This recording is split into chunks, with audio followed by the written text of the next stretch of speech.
ஆண்டவராகிய இயேசு கிறிஸ்துவின் நாமத்தினாலே வாழ்த்துக்களை தெரிவித்துக் கொள்கிறோம். प्रभु यीशु मसीह के नाम से सबको हम स्वागत करते हैं. हेवनली लैडर मिनिस्ट्री சார்பாக உங்களை சந்திப்பதில் மிகுந்த சந்தோஷம். हेवनली लैडर सेवका के द्वारा आपसे मिलने में बहुत ही खुशी है. இந்தி மொழியிலே என்னுடைய முதலாவது வால்யூமை வெளியிடுவதிலே நாங்கள் மிகுந்த சந்தோஷம் அடைகிறோம். हिंदी भाषा में पहले वॉल्यूम प्रकाशित करने में बहुत ही खुशी की बात है. இதுவரைக்கும் தமிழிலே 15 வால்யூம்கள் வெளியிட கர்த்தர் கிருபை பாராட்டினார். अभी तक तमिल भाषा में 15 वॉल्यूम जो है हम लोगों ने प्रकाशित किया है. இப்பொழுது இந்தி மொழியிலே முதலாவது வால்யூமை வெளியிட கர்த்தர் ஒரு கிருபை தந்திருக்கிறார். पहले बार हिंदी भाषा में हम जो है अभी कोशिश कर रहे हैं. இவைகள் உங்களுக்கு பிரயோஜனமாக இருக்கும் என்று கர்த்தருக்குள் விசுவாசிக்கிறோம். मैं आशा करता हूँ ये सब जो है आपको लाभ होगा. இந்த செய்தியின் வாயிலாக इस मैसेज के द्वारा நாம் கடைசி காலத்தை குறித்து மிக முக்கியமான காரியங்களை பார்க்க போகிறோம். अंतिम दिनों में होने वाली बातों पर थोड़ा हम ध्यान देंगे. வெளிப்படுத்தின விசேஷம் 13ஆம் அதிகாரத்தில் இவைகளை குறித்து சொல்லப்பட்டிருக்கிறது. प्रकाशित वाक्य 13 अध्याय में ये इस बात में वर्णन किया गया है. வேதாகமத்தில் உள்ள தீர்க்க தரிசனங்களில் जो बाइबल की भविष्यवाणियों में ஏறக்குறைய 20% வருகை குறித்த காரியங்களை குறித்து சொல்லப்பட்டிருக்கிறது. लगभग 20% जो है प्रभु की आगमन के बारे में लिखा हुआ है. இயேசு கிறிஸ்துவின் முதலாம் வருகை குறித்து எவ்வளவு தீர்க்க தரிசனங்கள் உண்டோ यीशु मसीह के बारे में कितना आगमन के बारे में लिखा हुआ था, அதே போல அவருடைய இரண்டாம் வருகை குறித்து अनेक தீர்க்க தரிசனங்கள் உண்டு. वैसे ही उसका दूसरा आगमन के बारे में बहुत भविष्यवाणियां किया गया है. அவைகள் குறிப்பாக நம்முடைய காலகட்டத்தில் நிறைவேறிக் கொண்டும் இருக்கின்றன. खास करके हमारे दिन में ये सारी बातें पूरी हो रही है. இந்த செய்திகள் வாயிலாக அதை தான் நான் உங்களுக்கு கொண்டு வர போகிறேன். इस संदेश के दौरान यही बातों को आपको मैं दोहराना चाहता हूँ. இந்த முதலாவது வால்யூம் மூலமாக ये पहले वॉल्यूम के द्वारा ஒரு மிக முக்கியமான வெளிப்படுத்தின விசேஷத்திலிருந்து ஒரு காரியத்தை பார்க்க போகிறோம். एक खासी संदेश को जो है बाइबल से हम देखेंगे. வெளிப்படுத்தல் 13:17 விதமாய் சொல்கிறது. प्रकाशित वाक्य 13वां अध्याय 17वां वचन में इस प्रकार लिखा हुआ है அந்த மிருகத்தின் முத்திரையாவது कि उसके छोड़ जिस पर அதன் நாமத்தையாவது उसका नाम को அதன் நாமத்தின் லெக்கத்தையாவது उस नाम का अंक को भी தரித்துக் கொள்கிறவன் தவிர வேறு ஒருவனும் கொள்ளவும் விற்கவும் கூடாதபடிக்கு செய்தார். और कोई लेन देन न कर सके. வேதாகமத்திலே இந்த தீர்க்க தரிசனம் நம்முடைய காலகட்டத்தை குறித்து சொல்லப்பட்டிருக்கிறது. बाइबल में ये जो बातें जो है हमारे समय के लिए लिखा हुआ है. பொதுவாக வெளிப்படுத்தின விசேஷத்தை படிக்காமல் இருப்பதற்கு अनेक காரணங்கள் உண்டு.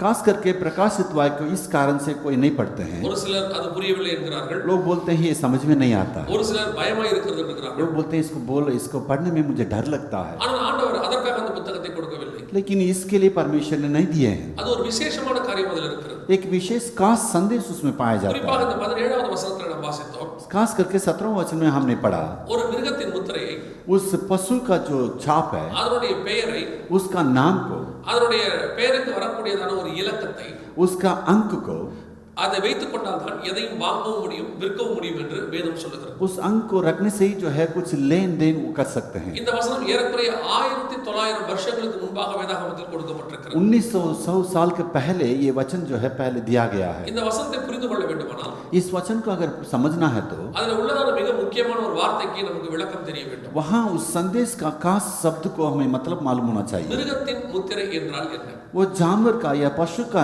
नाम उसका मतलब क्या है? அந்த வெளிப்படுத்தல் 13ஆம் அதிகாரம் முழுவதும் மிருகத்தை குறித்து தான் பேசி இருக்கிறது.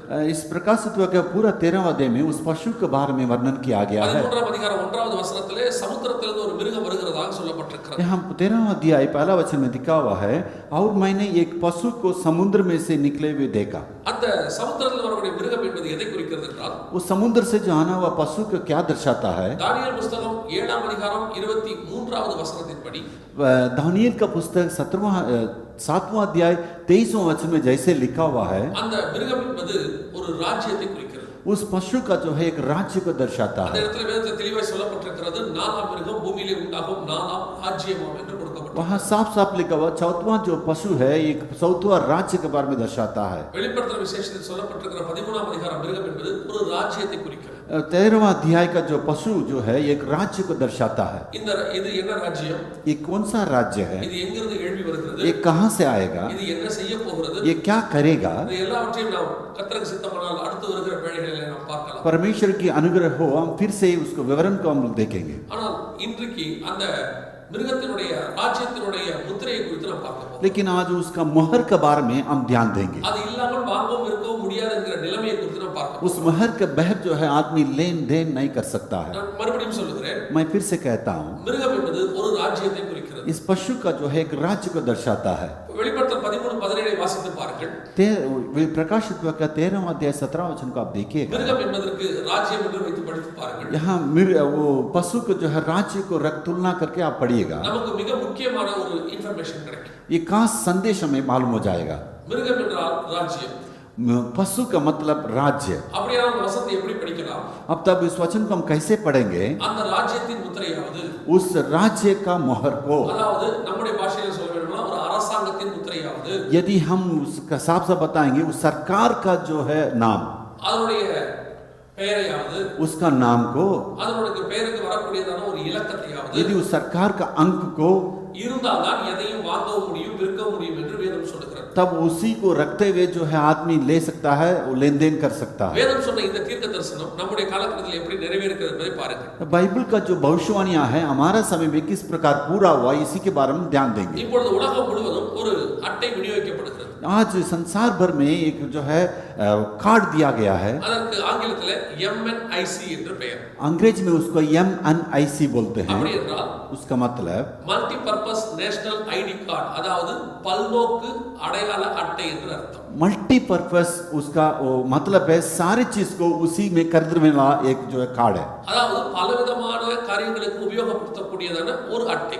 इसका मतलब वो कार्ड को रखते हुए आप सारी बातों को लेन देन कर सकते हैं। இந்த அட்டை உலகம் முழுவதும் எல்லா நாடுகளிலும் விநியோகிக்கப்படுகிறது, இந்தியா உட்பட. हिंदुस्तान का पूरा मिला के सारे देश भर में ये कार्ड जो है वितरण किया जा रहा है। ஏறக்குறைய ஒரு 15-20 ஆண்டு காலமாக இந்த ப்ராசஸ் நடந்து கொண்டே இருக்கிறது. लगभग जो है 15-20 साल से जो है ये जो है चलते आ रही है। இந்த அட்டை விநியோகிக்க தொடங்கின 20 வருஷத்துக்கு முன்பதாகவே பரிசுத்தவான்கள் சொன்னார்கள், கடைசி காலத்திலே சொல்லப்பட்ட காரியம் வந்துவிட்டது என்று சொல்லி. इस कार्ड को वितरण करने पहले पवित्र लोग ने कहने लगा ये अंतिम दिन आ गया है, क्योंकि ये कार्ड जो है वितरण करना शुरू कर दिए। இப்பொழுது அது துல்லியமாக வேதவசனத்தை நிறைவேற்றும்படி நடைபெற்றுக் கொண்டிருக்கிறது. अभी पूरा पूरा परमेश्वर का वचन जो पूरा होने के जगह पर हम लोग आ गए हैं। அமெரிக்காவிலே இது இப்படி ஒரு அட்டை கொடுக்கப்படுகிறது. अमेरिका में इस कार्ड दिया जा रही है। கனடாவிலே சிம் கார்டு என்று அதற்கு பெயர். कनाडा में इसको सिम कार्ड जो है कहलाता है। மலேசியாவிலே மை கார்டு என்று பெயர். मलेशिया में उसको माई कार्ड बोलते हैं। உலகம் முழுவதும் இந்த அட்டைகள் எல்லா நாடுகளிலும் கொடுக்கப்பட்டாகிவிட்டது. पूरे संसार भर में दूसरा दूसरा नाम से ये कार्ड जो है वितरण किया जा रही है। முதலாவது இது எப்படி வேதவசனத்தோடு ஒத்துப்போகிறது என்பதை கவனியுங்கள். पहले जो है इस बाइबल के वचन के अनुसार ये किस प्रकार एक साथ हो जा रही है उसको देखिएगा। அதுல ஒரு மிருகத்தின் முத்திரை, ஒரு அரசாங்கத்தின் முத்திரை இருக்கிறது. उसका मतलब एक सरकार का मोहर उसमें है। அதுல குறிப்பாக பார்த்தீங்கன்னா எல்லா நாடுகளிலும் ஒரு மிருகத்தின் முத்திரை இருக்கிறது என்று நாம் பார்க்க முடியும். वहां पर देखिएगा सारे कार्ड में एक जानवर का वहां मोहर है। அமெரிக்காவிலே பார்த்தால் ஒரு கழுகு சின்னம் இருக்கும். अमेरिका का कार्ड में देखिएगा उगाब का वहां चिन्ह होगा। நீங்கள் மலேசியாவிலே பார்த்தால் 2 புலி இருக்கும். मलेशिया में देखिएगा तो शेर होगा। ஸ்ரீலங்காவிலே பார்த்தா ஒரு வாலேந்திய சிங்கம் இருக்கும். वहां पर श्रीलंका में देखिएगा वहां पर शेर होगा। இந்தியாவிலே பார்த்தால் 4 முக சிங்கம் இருக்கும். हिंदुस्तान में देखिएगा 4 सिंह का मुंह देखते हैं। இப்படி ஒரு அட்டை உலகம் முழுவதும் கொடுக்கப்படுகிறது. इस प्रकार का कार्ड जो है सब देश भर में दिया जा रही है। இரண்டாவது அதில் ஒரு அரசாங்கத்தின் பெயர், மிருகத்தின் பெயர் அதில் இருக்கிறது. दूसरा जो है वहाँ एक सरकार का नाम या वहाँ जानवर का नाम वहाँ पर छपा हुआ है। மூன்றாவது அதில் ஒரு 16 இலக்க எண் கொடுக்கப்படுகிறது. तीसरा जो है वहाँ 16 अंक की डिजिट वहाँ पर दिया गया है। இதுதான் உங்களுடைய இலக்கம். यही जो है आपका नंबर है। நம்ம இலக்கத்தின் மூலமாகத்தான் இனி கணக்கெடுப்பு செய்ய போகிறோம். इसका मतलब उस कार्ड का आया हुआ नंबर के अनुसार है हमें जो है लोग लेन देन करेंगे। இது வேதாகமத்திலே முன்னறிவிக்கப்பட்டதுதான். यही जो है ये भी बाइबल में लिखा हुआ है। 18வது வசனம் வெளிப்படுத்தல் 13:18 வாசிக்கும் பொழுது प्रकाशित वाक्य 13 अध्याय 18 वचन में देखते हैं। புத்தியுடையவன் கணக்கு பார்க்க கடவன், அது மனுஷனுடைய இலக்கமாக இருக்கிறது, அதனுடைய இலக்கம் 666 என்று வருகிறது. इस प्रकार उसमें लिखा हुआ ज्ञान उसी में है, जिस बुद्धि हो वह उस पशु का अंक जोड़ लें, क्योंकि वह मनुष्य का अंक है और उसका अंक 666 है। இது எப்படி 16 இப்போது நம் கையில கொடுக்கக்கூடிய 16 இலக்க நம்பர் 666 மாறும் என்பதை கர்த்தருக்கு சித்தமானால் அடுத்த ஒளிப்பேழையில் நான் உங்களோடு பகிர்ந்து கொள்கிறேன். ये जो है हमारा 16वां अंक का जो कार्ड है किस प्रकार 666 में बदलेगा करके मैं आने वाला दिन में आपको पूरा पूरा बताऊंगा। ஒன்று மாத்திரம் நிச்சயமாய் சொல்ல முடியும். एक बात को मैं बता सकता हूँ, வெளிப்படுத்தல் சொன்ன 666 நம் கைக்கு அருகாமையில் வந்து விட்டது. इसका मतलब 666 जो है हमारा नजदीक आ गया है। அது நம்முடைய கைகளிலும் நெற்றியிலும் முத்திரையாக மாறுகிற காலம் வெகு தூரத்தில் இல்லை. हमारे पूरा शरीर में जो है वो छापने वाला दिन दूर नहीं है। அதற்கான முன் அடையாளமாகத்தான் இந்த அட்டை கொடுக்கப்படுகிறது. उसी को पहले दोहराने के लिए कार्ड जो है दिया जा रही है। இந்த அட்டையில் இருக்கக்கூடிய 16 இலக்க நம்பர், ये अंक जो है 16 डिजिट का जो अंक है, ஒருவேளை இந்தியாவில் கொடுக்கப்படுகிற அட்டையில 12 இலக்க நம்பர் இருக்கிறதாக நீங்க நினைக்கலாம். हो सकता है हिंदुस्तान में 12 अंक जो है काट दिया जा रही है। இப்பொழுது அந்த 12 இலக்கத்தை 16 இலக்கமாக மாற்றுவதற்கான வேலையை எல்லாரும் செய்தாகிவிட்டது. अभी जो है वो 12 अंक को 16 अंक में बदलने का काम पूरा हो रहा है। இந்த 12 இலக்க நம்பர் ஏற்கனவே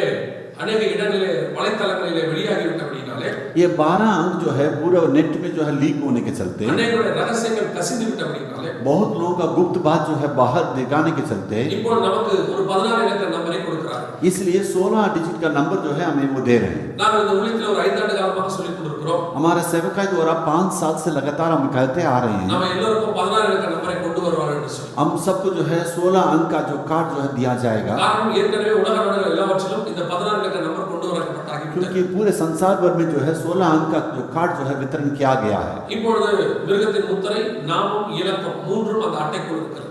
अभी जो है वो पशु का नाम, पशु का सारे छाप जो है उस कार्ड में दिया गया है। அதாவது வெளிப்படுத்தல் 13:17 நம் கையிலே நிறைவேறி கொண்டிருக்கிறது. इसका मतलब प्रकाशित वाक्य 13 अध्याय का 17 वचन पूरा होकर हमारे हाथ में आ गया है। அடுத்த வசனம் சொல்லுகிறது, बाद में वचन कहता है, இது இல்லாமல் வாங்கவும் விற்கவும் கூடாதபடிக்கு செய். उस कार्ड के बगैर कोई जो है लेन देन नहीं कर सकता है। அது எப்படி இப்பொழுது செய்யப்பட்டிருக்கிறது என்பதை நான் உங்களுக்கு சொல்கிறேன். वो किस प्रकार जो है वो किया गया करके मैं आपको அதற்கு बताऊंगा। முன்பதாக அதில் இருக்கக்கூடிய ஒரு மிக முக்கியமான ஒரு தொழில்நுட்பத்தை நான் உங்களோடு பகிர்ந்து கொள்ள விரும்புகிறேன். उसके अंदर जो है तकनीक, नवीन तकनीक जो है वहां पर क्या प्रयोग किया गया उसके बारे में आपको இந்த बताऊंगा। உலக நாடுகள் எல்லாருக்கும் எல்லா அட்டையிலும் கவனியுங்கள். वो सारे संसार भर का जो कार्ड है उस पर ध्यान दीजिए। எல்லாவற்றிலும் ஒரு மஞ்சள் கலர் சதுரம் இருப்பதை நீங்கள் பார்ப்பீர்கள். वो वहाँ पीला रंग का एक वहां पर छाप है। वहां இந்த पर மஞ்சள் கலர் சதுரம் என்னவென்று சொன்னால், वहाँ शतरंग में पीला रंग का शतरंग में क्या ஒருவேளை लिखा है? உங்களுக்கு அது பார்ப்பதற்கு ஒரு சிம் கார்டை போல தெரியும். हो सकता है सिम कार्ड जैसे आपको दिखाई पड़ेगा, ஓரளவுக்கு அது உண்மைதான். वो लगभग वो सच है। நாம் செல்போன்ல பயன்படுத்துகிற சிம் கார்டினுடைய அதே தொழில்நுட்பத்தை தான் இதிலும் பயன்படுத்துகிறார்கள். जैसे ही हम सिम कार्ड फोन में यूज करते हैं उसी तकनीक को इसमें भी वे लोग ने इस्तेमाल किया। பொதுவாக அந்த சிம் என்கிற வார்த்தைக்கு அர்த்தம் என்ன? वो आमतौर से सिम का मतलब क्या है? சப்ஸ்கிரைபர் ஐடென்டிஃபிகேஷன் மாடல் என்று சொல்வார்கள். सब्सक्राइबर आइडेंटिफिकेशन मॉडल करके उस दिखाते அப்படி என்று हैं। சொன்னால் கூப்பிடுகிறவரை கண்டுபிடிக்கிற கருவி என்று அர்த்தம். इसका मतलब जो बुला रहे हैं हमको उसको पहचानने के लिए वो दिया गया एक तकनीक है। உங்கள் கையில் இருக்கிற செல்போன் எத்தனை ஆயிரம் ரூபாயாக இருக்கலாம், आपके हाथ में जो सेलफोन है कितनी ही बड़ा हो, ஆனால் இந்த சிம் கார்டு இல்லாவிட்டால் உங்கள் செல்போன் வேலை செய்யாது. कितनी भी बड़ा सेलफोन हो, सिम कार्ड के बगैर वो सेलफोन काम नहीं இந்த करेगा। சிம் கார்டு இல்லாவிட்டால் உங்களோட உடலோடு தொடர்பு கொள்ள முடியாது. इस सिम कार्ड के बगैर जो है आप दूसरा किसी से बात नहीं कर सकते हैं। இந்த சின்ன கருவி தான் உங்களை உலகம் முழுவதும் தொடர்பு கொள்ள வைக்கிறது. ये छोटी सी जो सिम कार्ड जो है इस संसार को आप में जोड़ रही है। எப்படி என்று சொன்னால், किस प्रकार? இப்பொழுது நாம் இருக்கிற இடத்துல இருந்து ஒரு 36,000 கிலோமீட்டர் தூரத்துல சேட்டலைட் லான்ச் பண்ணப்பட்டிருக்கிறது. हम लोग जहाँ पर है 36,000 किलोमीटर माइल दूर से जो है एक सैटेलाइट वहाँ पर है। உலகம் முழுவதும் எல்லா நாடுகளும் 3000 இருந்து 4000 வரைக்கும் अनेक சேட்டலைட் லான்ச் பண்ணப்பட்டிருக்கிறது. पूरे संसार भर में जो है बहुत लोग सैटेलाइट को 3000 से 4000 किलोमीटर दूर में जो है सैटेलाइट को उसने वहाँ पर पहुँचाया है। நம்முடைய இந்திய தேசத்தை கூட ஏறக்குறைய 30க்கும் மேற்பட்ட சேட்டலைட்கள் கண்காணித்துக் கொண்டிருக்கிறது. हमारा हिंदुस्तान को लगभग 30 सैटेलाइट जो है निगरानी कर रही है। இவையெல்லாம் என்ன செய்து கொண்டிருக்கிறது? ये सारी क्या कर रहे हैं? இரவும் பகலும் 24 மணி நேரமும் நம்மை கண்காணித்துக் கொண்டிருக்கிறது. 24 घंटा जो है हमें निगरानी कर रहे हैं। எப்படி இது சாத்தியம் என்று நீங்க நினைப்பீங்களா? आप सोच रहे हैं किस प्रकार मुमकिन है? உங்களுக்கு புரியும்படி நான் சொல்றேன். आपको समझाने के लिए भी बताता हूँ। நீங்கள் ட்ரெயின்ல போய் கொண்டிருக்கும் பொழுது, आप ट्रेन में जा रहे हैं, ஒரு மாநிலத்தை கடந்து இன்னொரு மாநிலத்துக்குள் நுழையும் பொழுது, एक राज्य को छोड़कर दूसरा राज्य में आप जा रहे हैं, அல்லது ரோட்வேஸ்ல கார்ல ஒரு மாநிலத்தை கடந்து இன்னொரு மாநிலத்துக்குள் கடந்து போகும்போது, यदि आप रोड के द्वारा जो है एक राज्य को छोड़कर दूसरे राज्य में जा रहे हैं, நீங்கள் உள்ளே நுழைந்தவுடன் உங்களுக்கு ஒரு குறுந்தகவல் எஸ்எம்எஸ் வருவதை பார்த்திருப்பீங்க. आप जैसे ही दूसरा देश में घुस रहे हैं एक एसएमएस आपके सेल फोन में आएगा। ஒருவேளை நீங்கள் ஆந்திரா மாநிலத்துக்குள் நுழைந்தால் வெல்கம் டு ஆந்திரா என்று வரும். यदि आप तमिलनाडु छोड़ के आंध्रा जाएंगे, वेलकम टू आंध्रा करके स्वागत है आपका आंध्रा में, इस प्रकार நீங்கள் संदेश आएगा। மகாராஷ்டிராக்குள் நுழைந்தால் வெல்கம் டு மகாராஷ்டிரா என்று வரும். यदि महाराष्ट्र के अंदर घुसेंगे, महाराष्ट्र के अंदर आपका स्वागत है करके एक संदेश आ रही இந்த है। தகவல் எப்படி நமக்கு வருகிறது? इसका संदेश हमें किस प्रकार आ रही है? அதாவது 24 மணி நேரமும் ஒரு செயற்கைக்கோள் அந்த மாநிலத்தை கண்காணித்துக் கொண்டிருக்கிறது. इसका मतलब 24 घंटा जो है वो सैटेलाइट जो है एक राज्य को निगरानी कर रही है। அந்த மாநிலத்தை சாராத ஒரு நெட்வொர்க் அதுக்குள்ளே நுழையும் பொழுது, ये उस नया आदमी जब जैसे ही हमारा देश में घुस रहे हैं, இப்பொழுது அந்த செயற்கைக்கோள் மூலமாக இந்த போனுக்கு ஒரு குறுந்தகவல் அனுப்பப்படுகிறது. उस सैटेलाइट के द्वारा जो है एक छोटा सा एसएमएस सेल फोन में दिया जा रही நீ है. என் மாநிலத்துக்குள் வருகிறது எனக்கு தெரிகிறது என்பதற்கான ஒரு அடையாளம். इसका मतलब नया आदमी मेरे देश में घुस गया करके वो सैटेलाइट ने पहचान लिया. அது வரவேற்பு குறுந்தகவலா இருந்தாலும் கூட हो सकता है स्वागत करने का संदेश है, ஆனால் அதனுடைய அர்த்தம் என்னவென்றால் என்னுடைய எல்லைக்குள் நீ வருகிறதை நான் கண்காணித்துக் கொண்டிருக்கிறேன் என்பதை சொல்லாமல் நமக்கு சொல்லுது. हमें ये मालूम हो रही है, इसका अर्थ ये है तुम मेरे देश में अंदर आ गया, तुम मेरे निगरानी के अंदर आ गया है. இது மாநிலங்களுக்கு மட்டுமல்ல, ये ना केवल राज्य के लिए, இதே போல எல்லா நாடுகளையும் அந்தந்த நாட்டு செயற்கைக்கோள்கள் கண்காணித்துக் கொண்டுதான் இருக்கிறது. सारे देश के जो है लोग इस सैटेलाइट सारे देश को वो निगरानी कर रही है. ஒரு தேசத்திலிருந்து இன்னொரு தேசத்துக்குள் நீங்கள் நுழையும் பொழுது एक देश छोड़ के दूसरा देश में जैसे आप घुसेंगे உங்கள் அலைபேசிக்கு ஒரு குறுந்தகவல் அதே போல வரும். वैसे ही आपके सेल फोन में एक छोटा सा एसएमएस आएगा. வெல்கம் டு இந்தியா என்று வரும். आप वेलकम, स्वागत है, आप हिंदुस्तान में நீங்க स्वागत है, அமெரிக்காவுக்கு போனா வெல்கம் டு யுஎஸ் என்று வரும். आपको यूएस में आपका स्वागत है करके आएगा. அப்படி நம்மளை கண்காணிப்பதற்கு பயன்படுத்தப்படுகிற கருவி தான் நம் கையில் இருக்கிறதான சிம் கார்டு. इसका मतलब हमें निगरानी करने के लिए सिम कार्ड जो है वो काम कर रही है. இதுக்கு ஆங்கிலத்தில் RFID என்று சொல்வார்கள். अंग्रेजी में इसको RFID करके कहते ரேடியோ हैं. ஃப்ரீக்வன்சி ஐடென்டிஃபிகேஷன் என்ற அர்த்தம். इसको रेडियो फ्रीक्वेंसी आइडेंटिफिकेशन करके उसको बुलाते அதாவது हैं. ரேடியோ அலைவரிசை மூலமாக நம்மளை கண்டுபிடித்தல் என்ற அர்த்தம். इस वेव के द्वारा जो है हम कहाँ हैं करके वो पहचान लेते हैं. இந்த கண்டுபிடிக்கிற அதே தொழில்நுட்பம் உள்ள சிம் கார்டை தான் இந்த ஆதார் அட்டையில் வைக்கப்பட்டிருக்கிறது. वही जो सिम कार्ड का तकनीक को ही आधार कार्ड में रखा गया है. ஒருவேளை இப்பொழுது கொடுக்கிற ஆதார் அட்டையில் அது இல்லாமல் இருக்கலாம். हो सकता है अभी का जो वितरण कर रहे हैं उस आधार में இனி नहीं हो. வரப்போகிற 16 இலக்க விர்ச்சுவல் ஐடியான கார்டுல அது கண்டிப்பாக இருக்கும். आने वाला दिन में 16वां अंक का जो आईडी है उसमें जरूर वो कार्ड रखा जाएगा. காரணம் ஏற்கனவே எல்லா நாடுகளிலும் இப்படி ஒரு சிம் கார்டு போல அந்த RFID வைத்து அடையாள அட்டை கொடுக்கப்பட்டாக்கி விட்டது. क्योंकि पूरा देश में जो है 16 अंक का डिजिट को रखे उस आरएफ का तकनीक को अंदर रखे कौन कहाँ रहता है उसको पहचानने के लिए दिया गया है. वैसे ही हमारा देश में भी वितरण करेंगे. இதனுடைய நோக்கம் என்னவென்று சொன்னால் इसका क्या है नो? ஒவ்வொரு குடிமகனையும் கண்காணிக்க வேண்டும். इसका मतलब यही है कि हर एक व्यक्ति को पहचानना है. இதை நான் சொல்லவில்லை. मैं ये नहीं बोलता हूँ. இந்த ஆதாரை குறித்து வாரப்பத்திரிகைகள் அப்படித்தான் எழுதி இருக்கிறது. आधार का कार्ड के बारे में वर्णन इसी प्रकार किया जा रहा है. உலகத்தில் கொடுக்கிறதான அடையாள அட்டைகளை குறித்து உலக நாடுகளில் உள்ள எல்லா பத்திரிகைகளும் அப்படித்தான் எழுதி இருக்கிறது. पूरे संसार भर में दिया हुआ उस कार्ड के बारे में सारे जो है पत्रिकाएं इसी प्रकार लिखते हैं. 24 மணி நேரம் கண்காணிக்கப்படுவோம். 24 घंटा जो है हमारा ऊपर निगरानी होगी. ஒரு செய்தி சொல்லுகிறது. एक संदेश कहता ஒரு है அமெரிக்க குடிமகன் एक अमेरिका वासी தன்னுடைய வீட்டை விட்டு வெளியே வந்து விட்டார், வாசலை தாண்டி விட்டார். हम उस अपना द्वार छोड़ के खिड़की वहां पर बाहर निकल गया. 12 நொடிகளுக்குள் ஏதாவது ஒரு கேமராக்குள் அவர் இருந்து கொண்டே இருப்பார். वो 12 सेकंड के अंदर कोई भी दूसरा कैमरा में उसका निगरानी उसका चेहरा अंदर आ जाएगा. அந்த அளவுக்கு சிசிடிவி கேமராக்கள் வழியாக அவர் கண்காணிக்கப்படுவார். इसका मतलब उतना तकनीक प्रयोग करके उस कैमरा के अंदर उसको कैप्चर करते हैं. இவருடைய அந்த அடையாள அட்டையில் உள்ளதான நம்பரை उसका जो नंबर के द्वारा நாம் கம்ப்யூட்டர்ல போடுவோமானால் उस नंबर को हम कंप्यूटर में लगाएंगे. இவர் இத்தனை மணி நேரத்தில் இந்த நிமிஷத்தில் எந்த தெருவில் இருந்தார், எப்படி நடந்து கொண்டிருந்தார் என்கிற வீடியோ வரைக்கும் இனி எடுக்க முடியும். इसका मतलब वो आदमी कहाँ से कब निकला, घर कहाँ से आया, वो उस वीडियो तक जो है उसमें हम लोग निकाल सकते हैं. இந்த கண்காணிப்பிலேயே அதிகமாக மக்களை கண்காணிக்கிற நாடு इंग्लैंड देश है. इंग्लैंड देश में जो है पूरे संसार के लोगों से इंग्लैंड देश के लोग वो लोग निगरानी करने में बहुत आगे हैं. அங்கே அதிக அளவு சிசி கேமராக்கள் இருக்கு. वो ज्यादा सीसीडी कैमरा वहां पर दिया लगाया है. ஒரு விசேஷம் என்னவென்றால் लेकिन वहां पर क्या संदेश है? इंग्लैंड தேசத்துல இந்த அடையாள அட்டை கிடையாது. इंग्लैंड देश में जो है इस कार्ड जो है नहीं दिया गया. அரசாங்கம் இந்த கண்காணிக்கிற சிப்பை வைத்து அடையாள அட்டை கொடுப்பதற்கு மறுத்துவிட்டது. सरकार ने मना कर दिया ये कार्ड हमारा देश में नहीं चलेगा. காரணம் இது தனி மனித சுதந்திரத்தை பாதிக்கும் என்பதை அவர்கள் தெளிவாக புரிந்து வைத்துள்ளார்கள். इसलिए कहता है एक लोगों का जो आजादी है उसको छीन लेंगे हम लोग, इसलिए नहीं लगाएंगे. இன்னை வரைக்கும் அவர்களுக்கு அடையாள அட்டை கிடையாது. अभी तक जो है इंग्लैंड देश में इस प्रकार का कार्ड वितरण नहीं किया உலக गया. நாடுகள் எல்லாம் இதை கொடுக்கப்பட்ட போதும் पूरे संसार में वितरण किया गया. வல்லரசுக்கு அடுத்த நிலையில் இருக்கக்கூடிய இங்கிலாந்து தேசம் இந்த அட்டையை இன்னும் கொடுக்கவில்லை. सबसे बड़ा देश में पाया जाता है इंग्लैंड देश में ये कार्ड जो है वितरण नहीं किया गया. தனி மனித பாதுகாப்பை விட தனி மனித சுதந்திரம் வெகு முக்கியம் என்று அவர்கள் கருதுகிறார்கள். आदि व्यक्ति का जो है सुरक्षा से वो जो है उस व्यक्ति का आजादी हमें जरूरी करके वे लोग समझते हैं. ஆனால் இந்த अடையாள अட்டை குறித்து लेकिन इस कार्ड के बारे में சில நாடுகளிலே कुछ देशों में சுப்ரீம் கோர்ட் ஒரு கேள்வி எழுப்பி இருக்கிறது. सुप्रीम कोर्ट ने जो उच्च न्यायालय ने एक प्रश्न को उठाया. பல நாட்டு சுப்ரீம் கோர்ட்டுகள் அந்த அரசாங்கத்தை இந்த கேள்வி கேட்டு இருக்கிறது. बहुत सारे देश का जो उच्च न्यायालय ने वो सरकार से इस प्रश्न को पूछा. என்னவென்று சொன்னால் क्या पूछा? இப்படி நீங்கள் கண்காணித்தால் தனிமனித சுதந்திரம் பாதிக்கப்படாதா என்று கேட்டிருக்கிறார்கள். उसने पूछा है यदि आप इस प्रकार निगरानी करेंगे एक व्यक्ति का आजादी को उनसे हम छीन लेंगे. அது அரசாங்கத்தின் பதில் என்ன தெரியுமா? सरकार ने क्या जवाब दिया?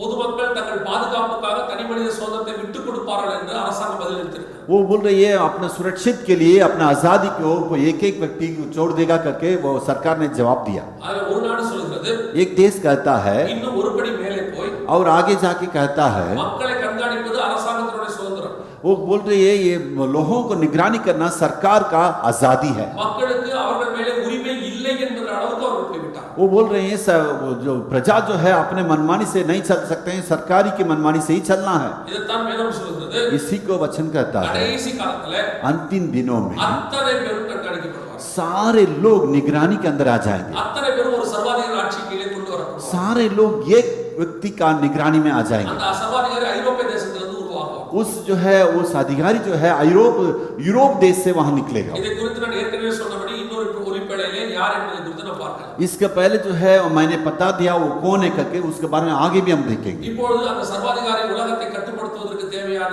மிக முக்கியமான கருவியாகிய இந்த எம்என்ஐசி கொண்டு வரப்பட்டாகி விட்டது. उस व्यक्ति जो है संसार का एक व्यक्ति जो सबको निगरानी करने वाला, वो उस कार्ड को सबको वितरण करने में बहुत जल्दीबाजी कर रहा எல்லா है. நாடுகளும் மிக வேகமாக விநியோகிக்கிறது. सारे देश लोग जल्दी जल्दी इसको वितरण कर रहे இந்த हैं. அட்டையை குறித்து இந்திய தேசத்திலும் சுப்ரீம் கோர்ட் பல கேள்விகளை எழுப்பி இருக்கிறது. इसी कार्ड के बारे में भी सुप्रीम कोर्ट में बहुत सारे प्रश्न को उठाया. ஆனால் அதையும் தாண்டி இந்த அட்டை மிக வேகமாக கொடுக்கப்பட்டது. उसके बावजूद जो है ये जो कार्ड जो है जल्दी वितरण किया जा रही है. பத்திரிகை குறிப்பு சொல்கிறது ஒரு நாளைக்கு 10 லட்சம் அட்டை விநியோகிக்கப்படுகிறது. एक पत्रिका कहता है एक दिन में 10 लाख कार्ड वितरण किया जा रही है. 2018 2020க்குள்ளாக இனி அட்டை இல்லாதவர்கள் யாரும் இல்லை என்ற நிலையை உருவாக்கி விடுவார். 2018 या 2020 साल के अंदर हिंदुस्तान के सारे निवासियों के हाथ में ये कार्ड आ जाएगा. தெளிவாக சொல்ல வேண்டும் என்று சொன்னால் साफ साफ कहना तो ஏறக்குறைய இந்திய மக்கள் அல்ல, உலக மக்கள் அனைவருமே ஒரு கண்காணிப்பு வளையத்துக்குள் தான் இருக்கிறார்கள். ना केवल हिंदुस्तान के लोग, सारे दुनिया के लोग एक निगरानी की उस अंदर में आ गया. வெளிப்படுத்தல் 13-17 வசனத்துடைய இரண்டாவது பகுதியை நாம் பார்க்க போகிறோம். 13 अध्याय का 17 वचन का पिछला पन को हम देखेंगे. இயேசு மிக தெளிவாக சொல்கிறார், यीशु ने साफ साफ कहा இது இல்லாமல் வாங்கவும் விற்கவும் கூடாதபடிக்கு செய்வார்கள் என்று வேதம் தெளிவாய் சொல்கிறது. वचन कहता है इस कार्ड के बगैर कोई लेन देन नहीं कर सकता. இந்த நம்முடைய காலத்திலே நம் கண்களுக்கு முன்பாக 100% நிறைவேறி விட்டது. हमारे आंखों के सामने 100% तक ये पूरा हो गया. உலக நாடுகள் எல்லாம் செய்தது, पूरे संसार लोग ने किया. இப்பொழுது நம்முடைய அரசாங்கம் செய்து கொண்டிருக்கிறது. अभी हमारी सरकार इसको कर रही है. என்னவென்று சொன்னால் क्या है? இந்த ஆதார் அட்டை இல்லாமல் இனி எதையும் வாங்க முடியாது, விற்க முடியாது என்கிற இடத்திற்கு நம்மை கொண்டு வந்து விட்டார். हम इस जगह पर आ गए हैं. आधार कार्ड के बगैर कोई चीज को आप ले नहीं सकते हैं, बेच नहीं सकते हैं, ले नहीं सकते हैं. ஏற்கனவே இந்த நடைமுறை பல நாடுகளில் இருக்கிறது. पहले ही जो है बहुत सारे देश में इस प्रकार का सिस्टम चला आया. நீங்கள் எதை வாங்க வேண்டும் என்று சொன்னாலும் இது இல்லாமல் வாங்க முடியாது. आप कोई भी आप छोटा भी चीज खरीदना हो, कार्ड के बगैर आप खरीद नहीं सकते हैं. முந்தி நாம் ஒரு பொருளை வாங்க வேண்டும் என்று சொன்னால் इसके पहले एक सामान को अगर खरीदना है तो நமக்கு ஒரு 2-3 ஐடி கார்டு கேட்பார்கள். हम लोग को जो है 3-4 आईडी को पहचान पत्र को मांगते हैं. அது இல்லாமல் 2 சாட்சி கையெழுத்து கேட்பார்கள். और जो है पहचानने के लिए गवाही के रूप में सिग्नेचर लेते हैं. இப்பொழுது அதெல்லாம் மாற்றப்பட்டு अभी वो सारी चीज को बदल के இந்த ஆதார் என்கிறதான ஒரு ஐடி இருந்தால் போதும் நாம் எத்தனை லட்சம் ரூபாய்க்கு வேணாலும் சொத்து வாழலாம். वो आधार का एक पहचान पत्र रखने से काफी है. आप कितनी ही लाख संपत्ति को आप कर सकते हैं. இது இப்பொழுது இப்படி இருக்கிறது. अभी ऐसा है. இனி போகும்போது எப்படி மாறும்? अभी आने वाला दिन में किस प्रकार இனி बदलेगा. ஆதார் இல்லாமல் நீங்கள் எதையும் வாங்கவே முடியாத நிலை வரும். इस जगह पर हम लोग आ गए हैं. आज आ जाएंगे. आधार कार्ड के बगैर एक छोटा सा पिन भी आप कर नहीं सकते हैं. என்னை பொறுத்த வரைக்கும் ना केवल मैं मेरा समझता நம்முடைய है மக்களுக்கு இன்னும் இந்த ஆதாரில் இருக்கக்கூடியதான ஆபத்து தெரியவில்லை. हमारा हिंदुस्तान में इस आधार के पीछे जो खतरा है इसको लोग नहीं जानते हैं. கடந்த மே மாதம் 2017 வருஷம் மே மாதம் தமிழில் வந்த ஒரு வார பத்திரிகை இதை குறித்து தெளிவாக எழுதியிருக்கிறது. पिछले मई महीना में है तमिलनाडु की एक पत्रिका ने साफ साफ इसका कतरा के बारे में लिखा हुआ था। இது 100% நம்மை கண்காணிக்க போகிறது ஆபத்தானது என்று சொல்லி उसमें लिखा हुआ है 100% हमारा पूरे लोगों को निगरानी करने का खतरा की जगह पर आ गए हैं और ना केवल कुछ नहीं। अनेक समूह ஆர்வலர்களும் இதை குறித்து மிக தெளிவாக சொல்லிக் கொண்டிருக்கிறார்கள்। बहुत सारे विज्ञान लोग भी इस प्रकार की इसके बारे में वर्णन किया, चर्चा किया। இப்பொழுது இது இல்லாமல் நீங்கள் எதையும் வாங்க முடியாது। अब इस जगह पर आ गए हैं, इस कार्ड के बगैर हम कुछ भी नहीं कर सकते हैं। உங்களுடைய பிள்ளை ஹாஸ்பிடலில் பிறக்க வேண்டும் என்று சொன்னால் கூட இனி ஆதார் அட்டை அவசியம் என்று சொல்லப்பட்டிருக்கு। यदि गर्भवती महिला भी जो है अस्पताल में भर्ती होना है, आधार कार्ड का रखते ही वो भर्ती हो सकती है। उत्तर प्रदेश மாநிலத்தில் இந்த சட்டம் இயற்றப்பட்டிருக்கு। उत्तर प्रदेश में इस कानून चले आ गया। தெளிவாக சொல்லி இருக்கிறார்கள், இனி பிரசவத்திற்கு பெண்களை சேர்க்கும் பொழுது ஆதார் அட்டை இருந்தால் தான் பிரசவம் பார்க்க முடியும்। अभी साफ साफ लिखा हुआ है, गर्भवती महिला जो है अस्पताल के अंदर आधार कार्ड रखते ही वो भर्ती हो सकती है। இயேசு தெளிவாய் சொன்னார், அந்த காலத்திலே கர்ப்பிணிகளுக்கும் பால் கொடுக்கிறவர்களுக்கும் ஐயோ என்று சொன்னார்। यीशु ने कहा, उन दिनों चले आए कठिन दिन में गर्भवती और दूध पिलाने महिलाओं के हाय करके यीशु ने कहा। ஒரு மிருகத்தின் முத்திரை நாமம் இலக்கம் இருந்தால் தான் செய்ய முடியும் என்று இயேசு தெளிவாய் சொன்னார்। यीशु उन्हीं दिनों में बोल दिया, पशु के अंग को जो है शरीर में रखेगा वैसे लोग लेन देन कर सकते हैं। இப்பொழுது அது வந்து விட்டது। अभी वो आ गया। இனி குழந்தை பிறக்க ஹாஸ்பிடலுக்கு போனால் ஆதார் அட்டை இருந்தால் தான் முடியும்। अभी जो है इसके बाद गर्भवती महिला अस्पताल में जाना है, आधार का आईडी रखते ही वो अंदर जा सकती है। அடுத்து और आगे பிறந்த குழந்தைக்கு அந்த ஹாஸ்பிடல்ல இருந்து வருவதற்குள்ளாக ஆதார் அட்டை கொடுத்து விடுவார்। जैसे ही बच्चा जन्म हो रही है, बाहर निकलते ही उसका आधार कार्ड उसके हाथ में मिल जाएगा। இதுவும் சட்டம் இயற்றப்பட்டாச்சு। अभी भी जो है कानून में चला गया। குழந்தை பிறந்த 3 நாளைக்குள்ளாக அது கொடுக்கப்பட வேண்டும்। बच्चा जन्म होते ही 3 दिन के अंदर आधार पहचान पत्र उसके हाथ में दिया जाना चाहिए। अभी जो आने वाला दिन में 10-15 வருடங்களுக்கு முன்பாக वो 15 साल के पहले இது குறித்தான ஒரு அறிவிப்பு வந்தது। इसका सूचना जो है दिया गया। 18 வயதுக்கு மேற்பட்டவர்களுக்கு தான் ஆதார் கொடுப்போம் என்று சொன்னார்। वो सरकार ने कहने लगा 18 साल के जो जवान है उसी को जो है हम लोग आधार पहचान पत्र देंगे। நாங்கள் அப்பொழுதே சொன்னோம், उसी वक्त हमने कहा, வெளிப்படுத்தல் 13-16 சின்ன பிள்ளைகளுக்கு இது தருவார்கள் என்று போட்டிருக்கிறது என்று சொன்னார்। प्रकाशित वाक्य 13 अध्याय 16 वचन में छोटा बच्चों को भी ये अंक दिया जाएगा करके लिखा हुआ था। ஆனால் அன்னைக்குள்ள அரசாங்கம் சொல்லியது நாங்கள் 18 வயதுக்கு மேற்பட்டவர்களுக்கு தான் தருவோம்। लेकिन उन दिनों का सरकार ने कहने लगा हम 18 साल के ऊपर ही जवान लोगों को ही मैं दूंगा। இன்னைக்கு பிறந்த குழந்தைக்கு ஆதார் கொடுக்க சொல்லி அரசாங்கம் சொல்லிவிட்டது। आज सरकार का कहना क्या है, आज जन्म हुआ बालक को भी ये पहचान पत्र मिलना चाहिए। அரசாங்கம் மாறும், सरकार बदलेगा, அரசாங்கத்தின் வாக்குறுதிகள் மாறும், सरकार की जो घोषणाएं बदलेगी, ஆனால் வேத வசனம் நேற்றும் இன்றும் என்றும் மாறாது। लेकिन परमेश्वर का वचन कल आज कल बदलेगा नहीं। இயேசு கிறிஸ்து சொன்னார், சொன்னதுதான்। परमेश्वर जो कहा गया है वो पूरा ही होगा, அது ஒரு நாளும் மாறாது। वो बदलेगा नहीं। நான் இங்க இன்னொரு காரியத்தை பதிவு செய்ய விரும்புகிறேன்। और एक बात को मैं यहाँ पर बताना चाहता हूँ, நான் சொல்வது இந்திய அரசாங்கத்தை குறித்து அல்ல। मैं इस हिंदुस्तान की सरकार के बारे में नहीं कहता हूँ। இந்த அடையாள அட்டை சிஸ்டம் இது இந்திய அரசாங்கத்தை சார்ந்தது அல்ல। ये जो पहचान पत्र का जो तकनीक है हिंदुस्तान का तकनीक नहीं है, இது ஒரு உலக அரசாங்கத்தை சார்ந்தது। ये पूरे संसार का वो सरकार का है। உலகம் முழுவதும் ஒரு அரசாங்கத்தை உருவாக்க போகிறார்। ये सारे देश मिलकर एक सरकार को बनाने वाले हैं। ஒரு ஆங்கிலேய சாம்ராஜ்யத்தை போல, वो जैसे अंग्रेज का साम्राज्य था, அலெக்சாண்டர் தலைமையில் வந்ததான ஒரு கிரேக்க சாம்ராஜ்யத்தை போல, जैसे ग्रीस का अलेक्जेंडर का वो समय में था, ஒரு ரோம சாம்ராஜ்யத்தை போல, जैसे रोम का इटली का जो साम्राज्य था, இப்பொழுது ஒரு சாம்ராஜ்யம் ஐரோப்பாவிலிருந்து உருவாக்க போகிறார்। यूरोप से जो है अभी एक राज्य बनने वाला है। அதைத்தான் கொஞ்சம் கொஞ்சமாக மக்கள் மேலே அவர்கள் திணித்துக் கொண்டிருக்கிறார்। इसको धीरे धीरे लोगों को भी वो लोग दबाते आ रहे हैं। ஒரு காலத்தில் யுத்தம் செய்து உலகத்தை பிடித்தார்கள்। एक वक्त में ये लोग लड़ाई करके देशों को पकड़े थे, அதற்கு பிறகு வியாபாரம் பண்ணி உலகத்தை பிடித்தார்கள்। और जो है व्यापार करके देशों को पकड़े थे। இப்பொழுது டெக்னாலஜி வழியாக உலகத்தை கண்ட்ரோல் பண்ணுகிறார்। अभी तकनीक के द्वारा पूरे देश को अपने अंदर रखना चाहते हैं। அதனுடைய முதல் படிதான் இந்த அடையாள அட்டை। उसका पहला पहलू है जो है ये पहचान पत्र। இந்த अடையாள அட்டைகள், ये पहला जो पहचान पत्र में உலகம் முழுவதும் இருக்கிற இந்த அடையாள அட்டையோட தகவல்கள், ये सारे जो पहचान पत्र का सारे समाचार हैं, ஒரு இடத்தில் வைத்து கண்காணிக்கப்படும்। एक जगह में लाके उसको लोग निगरानी करेंगे। அந்த வைக்கப்பட்டிருக்கிற கம்ப்யூட்டர் அல்லது தொழில்நுட்பம் ஒரு மனிதனுடைய கண்ட்ரோலுக்கு கீழே வரும்। वो ये उस कंप्यूटर उसका सारे तकनीक एक आदमी का निगरानी का अंदर आ जाएगा।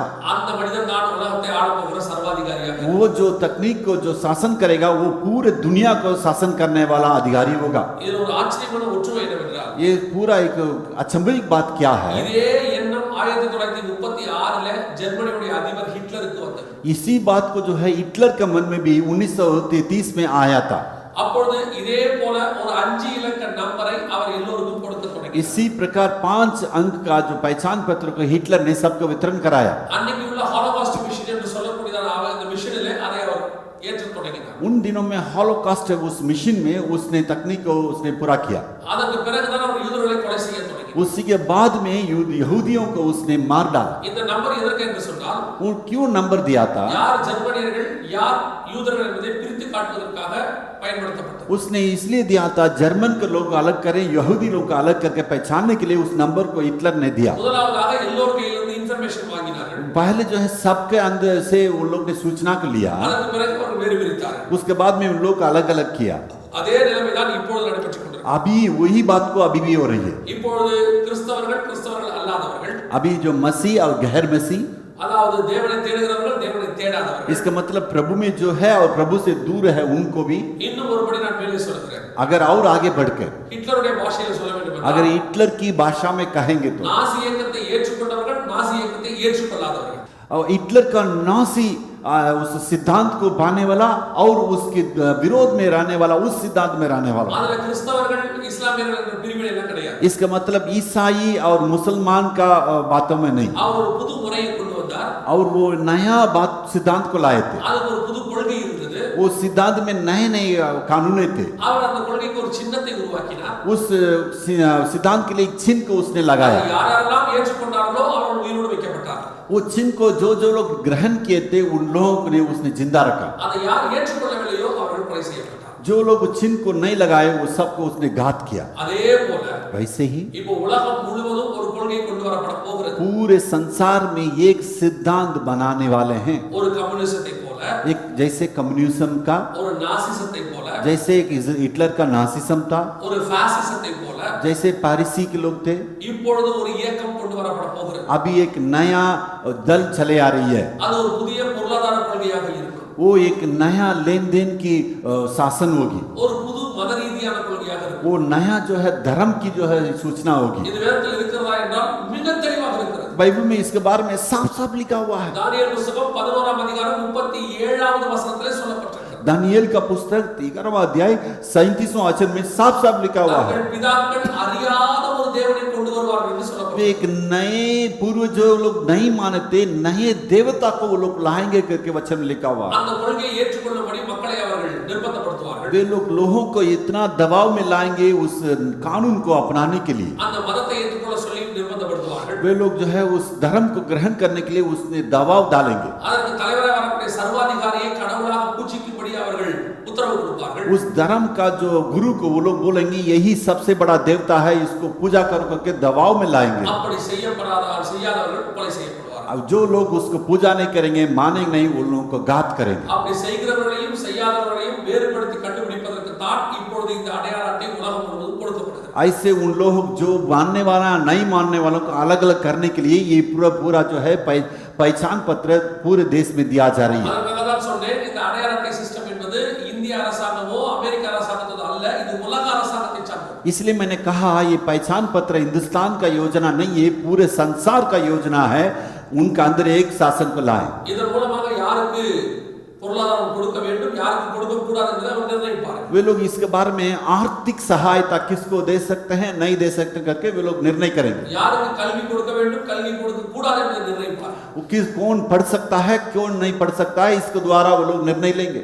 மொத்தத்தில் சொல்ல வேண்டும் என்று சொன்னால் पूरा मिलाकर कहेंगे। இது அவர்கள் கையில் நம்முடைய முழு சுதந்திரத்தை ஒப்படைத்து விட்டு அடிமையாவதற்கு சமம். इसका मतलब हमारे सारे आजादी के उसके हाथ में सौंप के हम एक गुलाम बन जाएंगे। அதை தான் செய்து கொண்டிருக்கிறார்கள். उसी को लोग दुनिया कर रही है। கொஞ்சம் ஆராய்ந்து பாருங்கள். थोड़ा से आप देखिएगा। நான் நம்ம நாட்டை வைத்தே நான் உங்களுக்கு சொல்லுகிறேன். हिंदुस्तान को ही उदाहरण के रूप में இனி बताएंगे। ஆதார் இல்லாமல் உங்களுக்கு பிரசவம் இருக்காது. आधार का बहर अस्पताल में इलाज नहीं होगी। இனி ஆதார் இல்லாமல் உங்களுக்கு ஆம்புலன்ஸ் கிடைக்காது. आधार नंबर के बिना आप एम्बुलेंस को नहीं बुला सकते हैं। இனி ஆதார் இல்லாமல் உங்கள் பிள்ளைகளுக்கு பள்ளிக்கூடத்தில் படிப்பு கிடைக்காது. आधार का नंबर के बिना आपका स्कूल में आपके बच्चों का जो है भर्ती नहीं होगा। பள்ளிக்கூடத்துக்கு போனால் ஆதார் அட்டை இருந்தால் தான் உங்கள் பிள்ளையை சேர்த்தே கொள்வார்கள். स्कूल में जाएंगे आधार नंबर होगा तभी आपका बेटा का एडमिशन होगा। ஆதார் இருந்தால் தான் ரேஷன் கிடைக்கும். आधार कार्ड होगा तभी आपको रेशन मिलेगा, ஆதார் இருந்தால் தான் செல்போன்ல பேச முடியும், இல்லைன்னா கனெக்ஷன் கட் ஆயிடும். आधार रहेगा तभी आप सेल फोन कनेक्शन ले सकते, नहीं तो काट दिया जाएगा। ஆதார் இருந்தால் தான் கேஸ் மானியம் கிடைக்கும். आधार रहने से ही गैस का मान्यता मिलेगा। இனி அடுத்து ஆதார் இருந்தால் தான் கேஸே கிடைக்கும், இல்லாவிட்டால் உங்களுக்கு எரிபொருளே கிடைக்கும். आने वाला दिन में आधार रहेगा तभी आपको गैस कनेक्शन मिलेगा, नहीं तो कुछ भी नहीं मिलेगा। அடுத்து ஆதார் இருந்தால் தான் வங்கி கணக்கு இருக்கும், இல்லாவிட்டால் வங்கி कणक मुड़कपடும்। इसका मतलब आधार रहेगा तभी जो है बैंक का अकाउंट खाता खुलेगा, नहीं तो उस खाता को बंद कर देंगे। அடுத்து ஆதார் இருந்தால் தான் உங்களுக்கு வேலை கிடைக்கும், இல்லாவிட்டால் வேலை வாய்ப்பு அலுவலகத்தில் பதிவு செய்ய முடியும்। आधार रहेगा तभी जो है आप एम्प्लॉइज में जाके वहां पर रजिस्ट्री कर सकते हैं, नहीं तो आपको काम भी नहीं मिलेगा। இதே நிலையை தனியாருக்கும் கொண்டு வருவார்கள்। इसी बात को जो है वो लोग प्राइवेट में भी लाएंगे। இப்பொழுது எப்படி தனியார் தொலைத்தொடர்பு நிறுவனங்கள் எல்லாம் ஆதார் கேட்கிறதோ, அதே போல வேலை வாய்ப்பு தனியார் வேலை வாய்ப்பு நிறுவனங்களும் आधार केट। जैसे ही सेल फोन में सिम कार्ड वाला अभी आधार को मांगते हैं, वैसे ही जो है गैर सरकारी वाला सारे निजी सरकार ने वो आके आपको आधार कार्ड मांगेगा। அப்படியானால் இனி ஆதார் இல்லாமல் உங்களுக்கு வேலை கிடைக்காது। निजी संस्थान का भी आप जो है आधार के बगैर काम नहीं मिलेगा। இப்பொழுது மத்திய அரசாங்கத்தினுடைய பரிந்துரையின்படி ஆதார் இருந்தால் தான் இனி ஃளைட் டிக்கெட் புக் பண்ண முடியும்। अभी भारत सरकार का नया घोषणा ये चला है, आधार कार्ड रखते ही जो है आप उड़ान भर सकते हैं, नहीं तो आपको टिकट नहीं मिलेगा। இனி ஆதார் இருந்தால் தான் ட்ரெயினில் போக முடியும், டிக்கெட் புக் பண்ண முடியும்ங்கற நிலையும் வரப்போகுது। अभी आने वाला दिन में आधार कार्ड रखेंगे तभी जो है आप ट्रेन में जा सकते, यात्रा कर सकते, टिकट मिल सकता, नहीं तो वो भी नहीं हो। அப்படியானால் இனி ஒரு இடத்துல இருந்து இன்னொரு இடத்துக்கு நீங்கள் போக முடியாத நிலை வரும்। अभी इसका मतलब आप एक जगह से दूसरा जगह नहीं जा सकते। ஆதார் இருந்தால் தான் நீங்கள் போக முடியும்। आधार कार्ड रहेगा तभी यात्रा कर सकते हैं। இனி நீங்கள் டோல் கேட்டை கிராஸ் பண்ணும்போது ஒவ்வொரு டோலிலும் ஆதார் இருக்கிற எண்கள் மாத்திரம் வாகனங்கள் மாத்திரம் கிராஸ் பண்ண முடியும்। एक एक टोल को जैसे आप टोल पास करेंगे तभी जो है आपका गाड़ी का आधार नंबर मिलेगा, तभी जो है आप टोल को पार करेंगे, नहीं तो आपको गाड़ी रोक दिया जाएगा।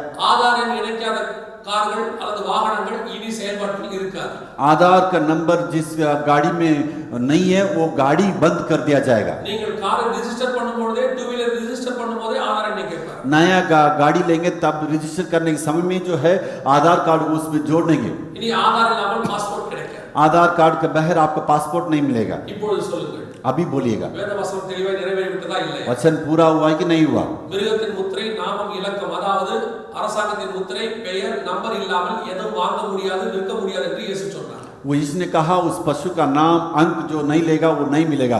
उस सरकार का जो मुहर, उस सरकार का अंक जिसके पास नहीं है वो कुछ भी लेन देन नहीं कर सकता है। நம் கண்களுக்கு முன்பாக 100% நிறைவேறி கொண்டிருக்கிறது। हमारे समय में हमारे आंखों के सामने ये पूरा 100% पूरा हो गया। இதுதான் இயேசு சொன்ன கடைசி காலத்தினுடைய கடைசி நிமிஷம்। यही यीशु मसीह का ने कहा आखिरी दिन का आखिरी क्षण का समय है। எந்த காலத்திலும் இல்லாத அளவிற்கு தனி மனித சுதந்திரம் முழுவதுமாக பறிக்கப்பட்டு கொண்டிருக்கிறது। उन दिनों में नहीं था, इन दिनों में व्यक्तिगत लोगों का आजादी को वो लोग छीन लिए। ஏற்கனவே உலக நாடுகள் இதெல்லாவற்றையும் பண்ணி முடித்து விட்டது। अभी पूरे हिंदुस्तान को छोड़े सारे देश लोग उसको पूरा कर दिया। இப்பொழுது உலக நாடுகள் எல்லாம் இந்தியாவை தான் நோக்கி கொண்டிருக்கிறது। अभी पूरे देश हिंदुस्तान के ऊपर ध्यान दे रही है। காரணம் என்னவென்று சொன்னால், कारण क्या है? உலக மக்கள் தொகையில் 1/7 இந்தியாவில் இருக்கிறது। उस पूरा संसार का जो लोगों का आबादी में 7% जो हिंदुस्तान में है। இந்தியா முழுக்க இந்த அடையாள அட்டை சக்சஸ்ஃபுல்லாக வேலை செய்யுமானால், यदि इन पूरे हिंदुस्तान में इस पहचान पत्र अच्छा से काम करेगा, உலகத்தில் உள்ள நாடுகளில் 1/7 சக்சஸ்ஃபுல்லாக வேலை செய்கிறது। इस संसार के 7 गुना में 1 गुना पूरा अच्छा से काम करेगा। அதுக்கு பிறகு எல்லா நாடுகளும் இதை ஈஸியாக இம்ப்ளிமெண்ட் பண்ணிவிடும்। इसका मतलब इसके बाद पूरे देश के लोग इसको आसान से करेगा। உலக மக்கள் தொகையிலே 130 கோடிக்கு நாம் கொடுத்து விட்டால், इस संसार में 130 करोड़ लोगों को हम दे देंगे। மற்ற நாடுகள் எல்லாம் சில லட்சக்கணக்கான மக்கள் இருக்கிறார்கள்। छोटे छोटे देश में कुछ लाख इंसान में रहते हैं। ஸ்ரீலங்காவில் 2 கோடி பேர், श्रीलंका में 2 करोड़ है, மலேசியாவில் 2 கோடி 80 லட்சம் பேர், मलेशिया में 2 करोड़ 80 लाख लोग हैं। ஏற்கனவே அங்கெல்லாம் கொடுக்கப்பட்டாகி விட்டது। उन दिनों में वहां पर सारे लोगों को वितरण कर दिया गया। மொத்த ஐரோப்பிய தேசத்தை சேர்த்தாலும் 40 கோடி பேர் தான் இருக்கிறார்கள்। पूरा यूरोप देश को मिलेंगे 40 करोड़ लोग ही है, 40 ல இருந்து ஒரு 50 கோடி பேர் தான் இருப்பார்கள்। 50 करोड़ लोग ही है। அவர்களுக்கும் ஏற்கனவே கொடுக்கப்பட்டாகி விட்டது। उन लोगों को पहले से ही वितरण कर दिया गया है। கர்த்தர் சொன்னபடி வாங்கவும் விற்கவும் கூடாத காலம் நெருங்கி விட்டது। यीशु ने जैसे कहा लोगों का अंतिम समय में कठिन समय चले आ रही है, वो समय अभी आ गया है। இனி காலம் செல்லாது। इसका मतलब इसके बाद समय नहीं है। இன்னும் மிக முக்கியமான ஒரு விஷயத்தை நான் சொல்லிவிட்டு இந்த செய்தியை முடிக்க விரும்புகிறேன்। और एक खास बात को कहला के मैं संदेश को खत्म करूंगा। இந்த அடையாள அட்டை சிஸ்டம் தான் கடைசி எச்சரிக்கையா? ये आखिरी समय का चुनौती दे रही है, ये आखिरी ये पहचान पत्र। இல்லை, இது கடைசிக்கு முந்தின எச்சரிக்கை. इसका मतलब ये अंतिम नहीं है, अंतिम दिन की पहले एक चुनौती है। இதுக்கு அடுத்து மிக முக்கியமான ஆபத்தான உயிரை பறிக்கக்கூடிய ஒரு கருவி வரப்போகிறது. और जो है आने वाला दिन में हमारा जीवन को छीनने वाला ये एक तकनीक आ रही है। அந்த கருவிக்கான முன் அடையாளம் தான் இப்போ கொடுக்கப்படுகிற அடையாளம். उस आने वाला खतरा की जो है उस घड़ी को ही पहले दर्शाने वाला एक पहचान पत्र है। அந்த கருவியை குறித்து उस वो क्या है, उस तकनीक அது எப்படி செயல்பட போகிறது, वो कैसे काम करेगा, அது எப்படி நம்முடைய உயிரை பறிக்க போகிறது, उस यंत्र कैसे हमारा जीवन को ले लेगा, ये सारी चीज को இதே ஒளிப்படையில் இன்னொரு செய்தியில் உங்களோடு நான் பகிர்ந்திருக்கிறேன். इसी बातों को मैं आपको बताऊंगा। அதற்கு முன்பாக उसके पहले இந்த 17ஆம் வசனத்தில் சொல்லப்பட்ட தீர்க்க தரிசனம், ये 17वां वचन का जो भविष्यवाणी है, வெளிப்படுத்தல் 13:16க்கு எப்படி மாறப் போகிறது என்பதை நாம் பார்க்க போகிறோம். 13 अध्याय का 16 में किस प्रकार बदलेगा करके हम देखेंगे। இதே அரசாங்கத்தின் முத்திரை, यही सरकार का जो महर है, ஒரு பெயர், एक नाम, ஒரு நம்பர், एक अंक, அப்படியே நம்முடைய வலது கைக்கும் நெத்திக்கும் முத்திரையாக மாறுமா? वही जो है हमारे चेहरा में या हमारे दाएं हाथ में लगा दिया जाएगा। அது எப்படி மாறப் போகிறது? उस मोहर कहाँ लगाएंगे? அதற்கு முன்பாக उसके पहले இப்பொழுது இருக்கிற இந்த அடையாள அட்டை சிஸ்டம் अभी जो पहचान पत्र का जो सिस्टम है, அடுத்து நம்முடைய கைக்கு மாறப் போகிறதான ஒரு மிக முக்கியமான இன்ஃபர்மேஷனை நான் உங்களுக்கு சொல்ல अगले पहलू ये है हमारा आंखों हमारे हाथ शरीर में ये जो है लगा दिया जाएगा। ஸ்வீடன் தேசத்துடைய தலைநகர் ஸ்டாக்ஹோமிலே स्वीडन देश का राजधानी स्टॉकहोम में இப்பொழுது புது விதமான ஒரு பண பரிமாற்ற முறையை கொண்டு வந்திருக்கிறார். एक नया प्रकार का लेन देन, पैसा का लेन देन को वो लोग ने लाया। இந்த பண பரிமாற்ற முறை इस जो आर्थिक लेन देन है, ஆரம்ப காலம் முதல் நீங்கள் கொஞ்சம் கவனிப்பீர்களா, शुरुआत के दिन को थोड़ा सा आप ध्यान दीजिएगा। இது சரித்திரத்திலே பல பரிணாம வளர்ச்சி அடைந்திருக்கிறது. इस इतिहास में बहुत प्रकार का परिणाम चले आया। இன்னும் தெளிவாய் சொல்லப்போனால் பரிமாணம் மாற்றம் அடைந்திருக்கிறது. इसका मतलब उस परिणाम में बदलावट आया। ஆரம்பத்திலே நாம் பண்டமாற்று முறை வைத்துக் கொண்டோம். उन दिनों में जो है चीजों का हम लोग बदल लेन देन करते நம்மிடத்தில் थे। இருக்கிற பொருளை கொடுத்து விட்டு தேவையான பொருளை அவர்களிடம் பெற்றுக்கொண்டோம். हमारे हाथ में जो चीज है उसको दूसरों को दिया, उनसे जो है उनको हम ले लिया। இதுக்கு பேர் பண்டமாற்று முறை. इसका मतलब लेन देन की बात है। அதற்கு பிறகு இந்த பரிமாற்ற முறைக்கு பணப்புழக்கம் வந்தது. उसके बाद में पैसा इसमें परिवर्तन में चले आया। ஆரம்பத்திலே வெள்ளியை பண பரிமாற்ற முறையாக उन வைத்தார். दिनों में चांदी के द्वारा लोग लेन देन करते थे। வேதத்திலே வாசிக்கிறோம், சாரோனுடைய கன்றையை வாங்குவதற்கு ஆபிரகாம் வெள்ளி கட்டிகளை கொடுத்தார். साराई का कब्र को लेने के लिए इब्राहिम ने जो है चांदी के सिक्का को गिन के दिया। அதற்கு பிறகு தங்கம் இருந்தது. उसके बाद में सोना का सिक्का आया। அதற்கு பிறகு மேதிய பெர்ஷிய சாம்ராஜ்யத்திலே வெள்ளி காசுகள் கொண்டு வரப்பட்டது. मेदिया पर्शिया उस समय में सोना का सिक्का उन्होंने बनाया। இந்த காசுகள் வரும்போதுதான் ராஜாக்களுடைய பணம் ஒரு புறமும் இன்னொரு புறத்தில் பண மதிப்பு போட்டிருப்பார். उन दिनों में जैसे सिक्का आया, एक राजा का चेहरा एक प्रकार में, दूसरे पहलू में जो है पैसा का वैल्यू को उसमें लिखा था। அதற்கு பிறகு செப்பு, இரும்பு என்று பல பரிமாற்ற மாற்றங்கள் उसके நடந்தது. बाद लोहा का, चांदी का इस बदलते रह गया। நம்முடைய காலத்துல காகித பணம் கையில இருக்கிறது. हमारा दिन में कागज का टुकड़ा पैसा में बदल गया। இப்பொழுது காகித பணத்திலிருந்து கார்டு, பிளாஸ்டிக் கார்டு சிஸ்டத்துக்கு நாம் மாறி இருக்கிறோம். अभी जो है कागज से हम लोग प्लास्टिक कार्ड में हमारा टेक्निक बदल गया। எங்கே பார்த்தாலும் கார்டு சிஸ்டம். सब जगह में देखिएगा कार्ड सिस्टम। ஆங்கிலத்தில் இதற்கு கேஷ்லெஸ் சொசைட்டி என்று ஒரு பெயர் உண்டு. अंग्रेजी में इसको कैशलेस सोसाइटी बोलते हैं। எங்கே போனாலும் பணம் இல்லாமல் வெறும் கார்டு யூஸ் பண்ணுகிற முறை. मैंने जहाँ कहीं भी जाओ, पैसा का हाथ में मत ले जाओ, कार्ड रहने से काफी है। இதுல உலகத்துல 16 நாடுகள் இதை அப்படியே இம்ப்ளிமெண்ட் பண்ணி விட்டார்கள். पूरे संसार में 16 देश इसको पूरा पूरा अपनाया। அதுல நம்பர் 1 தான் இந்த ஸ்வீடன் தேசம். नंबर 1 में स्वीडन देश पाया जाता है। அதுல ஸ்டாக்ஹோம் தலைநகரத்திலே साठ को उस राजधानी में 100% பணம் இல்லாமல் அவர்கள் பரிமாற்றம் செய்கிறார்கள். 100% जो है पैसा का बाहर वे लोग लेन देन कर रहे हैं। எல்லாத்துக்குமே கார்டு சிஸ்டம் தான் பயன்படுத்துறாங்க. सारी चीज के लिए वे लोग कार्ड को अपनाए। எந்த கடைக்கு போனாலும் கார்டு தான்.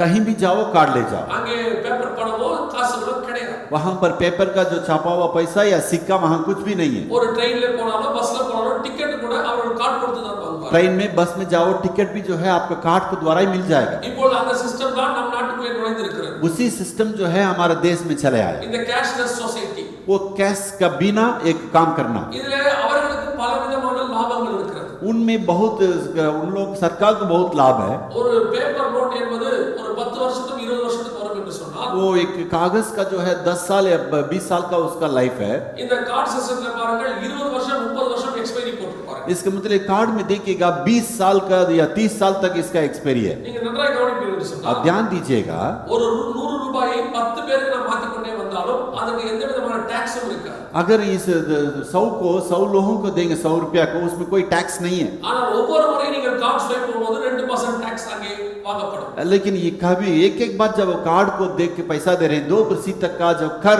आपसे वसूल लेते हैं। இதெல்லாம் லாப நோக்கத்தில் கொண்டு வரப்பட்ட அவருடைய திட்டங்கள். इसलिए सरकार को लाभ देने वाला सारे सिस्टम को लोग अप्लाई, நான் இப்பொழுது அதற்குள்ளே போக விரும்பவில்லை. वो उसका अंदर मैं नहीं जाऊंगा। நான் இப்பொழுது வேதாகமத்துக்குள்ளே வருகிறேன். अभी बाइबल में अंदर चले आएंगे। இப்பொழுது வேதாகமம் சொல்லுகிறது கடைசி காலத்திலே இந்த மிருகத்தின் முத்திரை நாமம் இலக்கம் கைக்கும் நெத்திக்கும் வரும் என்று. अंतिम दिन में उस पशु का अंक या उसका मोहर लोहों का चेहरा में या आंत में मोहर छापा जाएगा। இப்பொழுது இந்த கார்டு சிஸ்டத்திலிருந்து அடுத்த ஒரு சிஸ்டத்திற்கு உலகம் மாறிக்கொண்டிருக்கிறது. अभी जो है संसार इस कार्ड के सिस्टम से दूसरा सिस्टम में पूरे संसार बदल रही है। அதற்கு பேர் தான் பயோமெட்ரிக் சிஸ்டம்.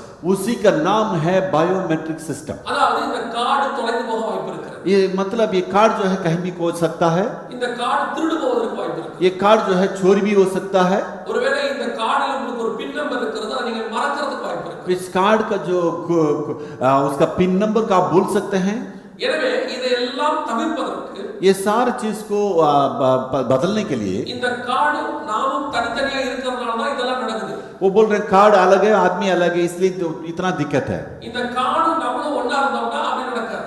ये कार्ड मनुष्य के अंदर रहेगा, कुछ भी नहीं होगा। அதனால இப்ப என்ன பண்ணிருக்காங்க ஸ்டார்ட் பண்றேன்னா, अभी वो लोग क्या बोल रहे हैं, இப்போ கையிலேயோ உடம்பிலேயோ இந்த கார்டை பதிக்கிற சிஸ்டத்துக்கு வந்திருக்காங்க. अभी ये लोग सोच रहे हैं या शरीर में या हाथ में इस कार्ड को अंदर छाप देंगे, अंदर रख देंगे। பயோமெட்ரிக் மெத்தட் என்று इसको बायोमेट्रिक मेथड का तरीका करके लोग कहते हैं। நான் இதை குறித்து இன்னும் விவரமாக அடுத்த ஒளிப்பேழையிலே இதே ஒளிப்பேழையிலே அடுத்த செய்தியில நான் சொல்லியிருக்கேன். इसी वॉल्यूम में जो है दूसरी भाग में इसके बारे में विवरण को बताऊंगा मैं। ஆனால் நான் இப்பொழுது நம் நாட்டிலே கொடுக்கிற அந்த சிஸ்டத்தை நான் சொல்லுகிறேன். अभी हमारे देश में दिया हुआ उस सिस्टम के बारे में बता रहा हूँ। மத்திய அரசாங்க அனுமதியோடு கூட செயல்பட்டு கொண்டிருக்கிறதான ஒரு நிறுவனம், भारत सरकार से अनुमति से एक संस्था है, அவர் ஒரு அறிவிப்பை கொடுத்திருக்கிறார்கள். वो एक सूचना को दिया 2020 இந்த கார்டுகள் எல்லாம் பயனற்றதாகிவிடும்.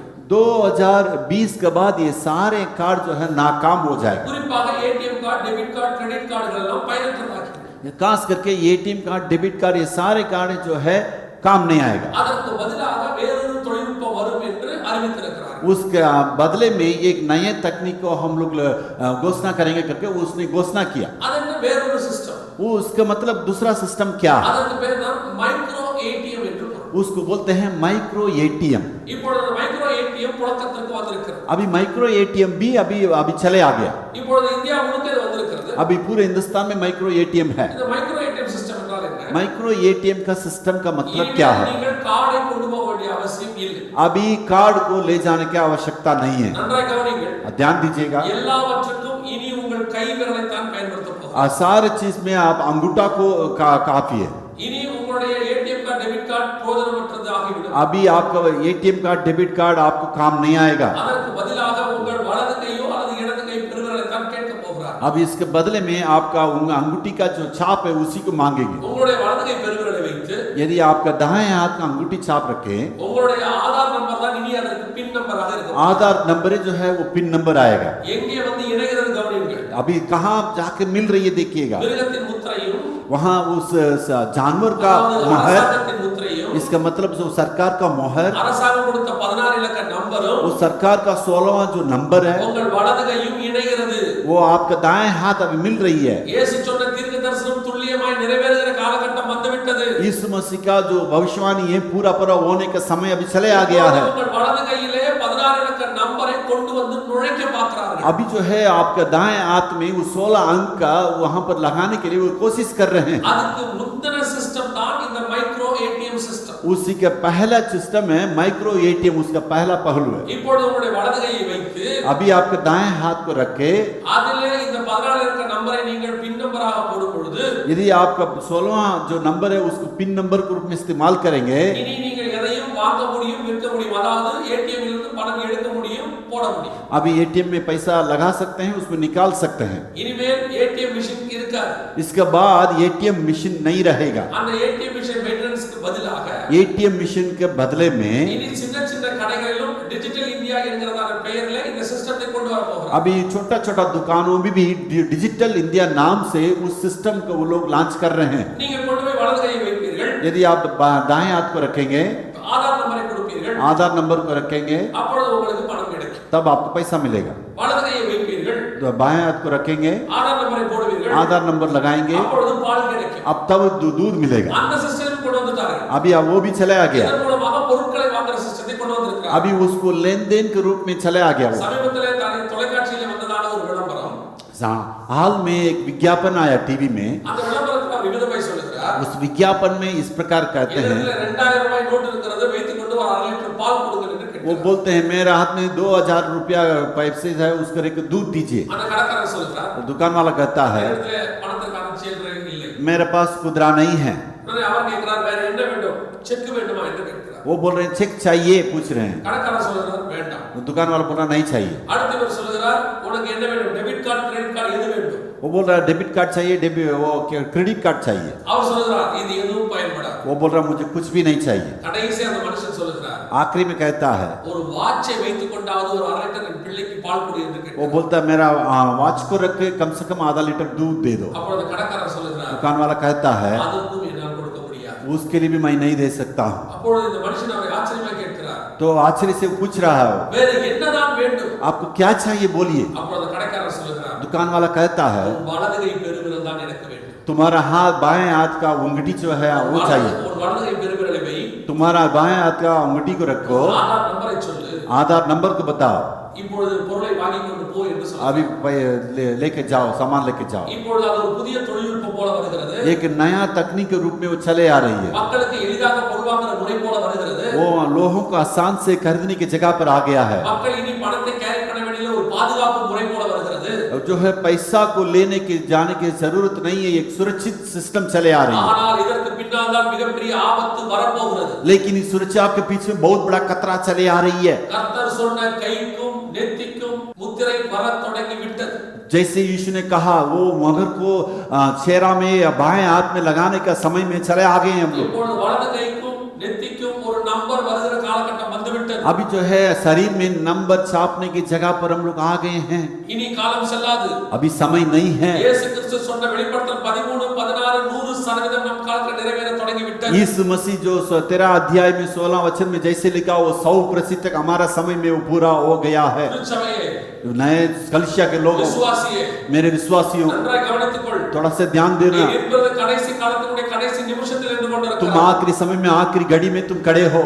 கர்த்தர் சொன்னபடியே ஒரு மிகப்பெரிய ஆபத்தான காலம் இந்த பூமிக்கு வரப்போகிறது. जैसे यीशु ने कहा एक खतरा समय में, अंतिम समय में जो है आने वाला है वो आ गया है. ஒரு சர்வாதிகாரியின் கையிலே இந்த முழு உலகம் ஒப்படைக்கப்பட போகிறது. एक जो है पूरा खतरा में एक आदमी के हाथ में पूरा देश चले जाने वाला है. அதை உன்னால் தடுக்க முடியாது. वो तुम जो है उसको मना नहीं कर सकते हो. திடீரென்று ஒரு ராஜபக்ஷ எழுப்பினது போல, जैसे ये राज्यपक्ष खड़ा हुआ था, திடீரென்று ஒரு ஹிட்லர் எழுப்பினது போல, जैसे ये हिटलर खड़ा हुआ था, திடீரென்று ஒரு சர்வாதிகாரி ஐரோப்பிய கண்டத்திலிருந்து எழும்புவார். वैसे ही ये यूरोप देश से एक सर्वाधिकारी जो है खड़ा होगा. இந்த உலகம் முழுவதும் தன் வசப்படுத்த போகிறார். पूरा संसार को अपने मुट्ठी में रख लेगा. அதற்கான ஆயத்த பணிகள் செய்யப்பட்டாகிவிட்டது. वो सारे पूरा भूमिका के रूप में सारे काम में पूरा हो गया है. அது உன் வீடு வரைக்கும் வந்து நிறைவேற தொடங்கி இருக்கிறது. तुम्हारा घर का वो सब द्वार तक वो आ गया है. நீ விழித்துக் கொள்ளுகிற நேரம் வந்துவிட்டது. अभी जो है जागने का समय में आ गए हैं. ஒருவேளை நீ புத்தியுள்ள கன்னிகை போல படுத்திருக்கலாம். यदि तुम जो है बुद्धिमानी वो स्त्री के समान तुम सोए हो, புத்தியுள்ள கன்னிகை போல தீவெட்டியோடு கூட இருக்கலாம். तुम बुद्धिमान वो स्त्री के समान वो मशाल के साथ तुम खड़े हो, புத்தியுள்ள கன்னிகை போல நீ எண்ணெயோடு கூட இருக்கலாம். तुम बुद्धिमान वो स्त्री के साथ तेल के साथ भी आप खड़े हो. ஆனால் அந்த கன்னிகைக்கு ஒரு சத்தத்தை கர்த்தர் எச்சரிப்பை கொடுத்தார். लेकिन उस स्त्रियों के एक वाणी के रूप में चेतावनी दिया था. இதோ மணவாளன் வருகிறார் என்கிற சத்தம் கேட்டது என்று வேதம் சொல்லுகிறது. वहां पर एक शब्द दिया गया, देखो अभी दुल्हा आ गया है. அந்த சத்தம் தான் இப்பொழுது உனக்கு கேட்டுக் கொண்டிருக்கிறது. वही शब्द आपको भी वो कहा जा रहा, दुल्हा आने वाला है. இயேசு சொன்ன தீர்க்கதரிசனத்தினுடைய முழு விவரமும் இப்பொழுது நிறைவேறிக் கொண்டிருக்கிறது. यीशु मसीह का पूरा विवरण भविष्यवाणी पूरा हो गया है. இதோ ஆண்டவர் வாசப்படிக்கு வந்து விட்டார். अभी परमेश्वर द्वार पर खड़ा है. ஆயத்தப்பட்டவர்களை அழைத்துக் கொண்டு போகிற காலகட்டம் வந்து விட்டது. जो भी तैयार है उसको ले जाने के समय में हम लोग आ गए हैं. நம் கண்களுக்கு முன்பாக வலது கைக்கும் நெத்திக்கும் முத்திரை தயாராகி விட்டது. हमारे आंखों के सामने जो है हमारे शरीर में छापने की नंबर तैयार किया गया है. காலம் செல்லாது. इसके बाद समय नहीं है. ஒப்புக்கொடு. अभी तुम निर्णय करो, ஆயத்தப்படுத்து. तुम जो है तैयार करो, உன்னை பரிசுத்தப்படுத்து. अपने आप को पवित्र करो. ஒவ்வொரு நாளும் தேவ சமூகத்தில் வாங்கிரு. प्रत्येक दिन परमेश्वर के पास प्रार्थना करो। தோட்டங்களையும் துறவுகளையும் வீடுகளையும் வாசல்களையும் வாங்குற காலம் இது அல்ல. जो है अपने लिए संपत्ति बटोरने का समय अभी नहीं है। ஆசீர்வாதத்துக்கு பின்னால் ஓடுகிற காலம் இது அல்ல. आशीष के पीछे दौड़ने के समय नहीं है। ராஜாக்களுக்கு பின்னால் ஓடுகிற காலம் இது அல்ல. बड़े राजा के बीच पीछे दौड़ने की समय नहीं है। இது பரிசுத்தத்துக்கு பின்னால் ஓட வேண்டிய காலம். पवित्रता की ओर दौड़ने वाला समय है। இது தேவனை நோக்கி ஓட வேண்டிய ஒரு காலம். परमेश्वर की ओर दौड़ने वाला समय है। கண்ணிமை பொழுது ये क्षण भर में, ஒரு நிமிஷம் एक समय में, மறுரூபாந்தர வாசப்படிக்கு एक रूपांतर होने के समय में, நீ ஆயத்தப்படுகிற காலம். तुम तैयार होने के समय में ஒவ்வொரு நாளும் தேவ சமூகத்தில் காத்து. प्रतिदिन परमेश्वर के वेदी पर चले आओ। ஒவ்வொரு நாளும் வேதவாசிகளை காத்து. परमेश्वर के वचन को प्रतिदिन पढ़ो। ஒரு எக்கால சத்தம் உனக்கு கேட்கும். तुम जो है तुरी का शब्द को तुम सुनेगे। கர்த்தர் உன்னையும் என்னையும் அழைத்து போகிற காலம் வந்து விட்டது. परमेश्वर तुमको और मुझको ले जाने के समय में हम लोग चले आ गए। வருகை தாமதிக்குமானால் यदि परमेश्वर का आगमन देर हो, இன்னொரு செய்தி மூலமாக உங்களை சந்திக்கிறேன். फिर से एक संदेश के दौरान आपसे हम मिलेंगे, நாம் செபிக்கலாம். हम प्रार्थना करेंगे। சர்வ வல்லமையுள்ள எங்கள் தகப்பனே, सर्वशक्तिमान मेरा पिता प्रभु, இந்த அருமையான முதலாவது ஒளிப்பேழைக்காக உமக்கு ஸ்தோத்திரம். एक नया जो संदेश के लिए मैं धन्यवाद देता हूँ। இந்த ஒளிப்பேழை வழியாக நீர் கொடுத்திருக்கிற எச்சரிப்புக்காக ஸ்தோத்திரம். इस सीढ़ी के द्वारा जो ने आपने एक संदेश दिया, मैं चेतावनी दिया, धन्यवाद देते हैं। குறிப்பாக எங்கள் இந்திய தேசத்தின் திருச்சபைகள் எல்லாம் உடைய வருகைக்கு ஆயத்தப்படுத்தும். खास करके हमारा हिंदुस्तान के सारे कलीसिया तेरे आगमन के लिए तैयार हो प्रभु। ஆண்டவரே, இந்த செய்தி உலகம் முழுவதும் கடந்து போகட்டும். ये संदेश प्रभु जी पूरे देश में गूंजने पाए, இந்தியா முழுவதும் கடந்து போகட்டும். पूरे हिंदुस्तान में ये संदेश चले जाने पाए, இந்தியாவின் மூலை முடுக்குகள் எல்லாம் கடந்து போகட்டும். हिंदुस्तान के कोने कोने में जो ये संदेश गूंजने पाए, மலைகளுக்கும் பள்ளத்தாக்குகளுக்கும் கடந்து போகட்டும். पहाड़ों में और सारी जगह में ये संदेश जाए, ஒவ்வொரு திருச்சபைகளுக்கும் கடந்து போகட்டும். एक एक संदेश में संदेश चले पाए। திருச்சபைகள் மீண்டுமாக எழுப்புதல் அடையட்டும். ये पूरे फिर से कलिसिया जागृति होने पाए, எங்க திருச்சபைகளுக்குள்ள ஒரு பெரிய மாற்றம் வரட்டும். हमारा कलिसिया के अंदर एक बदलावट होने पाए। வாருங்கள் சீயோனுக்கு போவோம் என்கிற ஒரு சத்தம் திருச்சபைகளில் கேட்கட்டும். जैसे वहां वो सियोन में लौट चले आए करके वो எங்க शब्द कहने जा தேவனாகிய रहे சந்திக்க நீ ஆயத்தப்படுங்க. हैं, तुम्हारा परमेश्वर को मिलने के लिए तुम तैयार हो जाओ। எங்கள் மக்கள் அப்படி ஆயத்தப்படும். हमारा देश को, हमारा लोगों को तैयार कीजिए। நீர் வரும் பொழுது तू जैसे आएगा, எங்கள் மக்கள் எல்லாம் உம்மை சந்திக்கிறவர்களாய் மாறட்டும். हमारे देश के लोग आपसे मिलने वाले होने पाए। எங்கள் ஆண்டவர் இயேசுவின் நாமத்தில் हमारे प्रभु यीशु के नाम से ஒப்பு கொடுத்து ஜெபிக்கிறோம். मैं सौंप के प्रार्थना करता எங்கள் हूँ, ஜீவனுள்ள நல்ல பிதாவே, मेरा जीवित परमेश्वर।